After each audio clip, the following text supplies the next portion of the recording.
જે વેદ, શાસ્ત્રો, પુરાણો, ઋષિમુનિઓ, ઉપનિષદો જે ભગવાન રામના વખાણ કરે છે. તમે જુઓ ગ્રંથોમાં ભગવાનના જ વખાણ છે. પ્રભુએ આમ કર્યું, પ્રભુએ આમ કર્યું, પ્રભુએ આમ કર્યું. અનેક જગ્યાએ તમને ભગવાનના વખાણો જોવા મળે છે ગ્રંથોમાં, ગમે તે ગ્રંથ હોય પછી. પણ રામચરિતમાનસમાં અઢળક જગ્યાએ રામના કાર્યની પ્રશંસા છે. પણ સામે જે રામના વખાણ વેદોએ કર્યા, એ જ રામે હનુમાનના વખાણ કર્યા છે, એના કાર્યની પ્રશંસા કરી છે.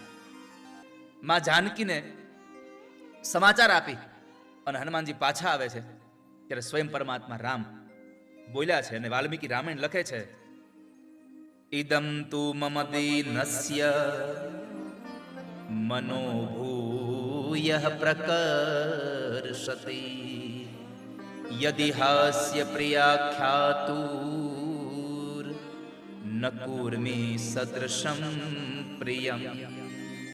રામજીએ શું કીધું ખબર છે? હનુમાન, આ તને નવાજવા માટે, તારી પ્રશંસા કરવા માટે, તારી પુરસ્કાર દેવા માટે મારી પાસે કોઈ વસ્તુ જ નથી. આ સંસારમાં સૌથી કોઈ જો મોટા મોટો પુરસ્કાર હોય ને તો તમારું માન અને સન્માન છે. બીજાને પ્રેમ અને લાગણી આપો, એનાથી મોટો પુરસ્કાર નથી આ સંસારમાં.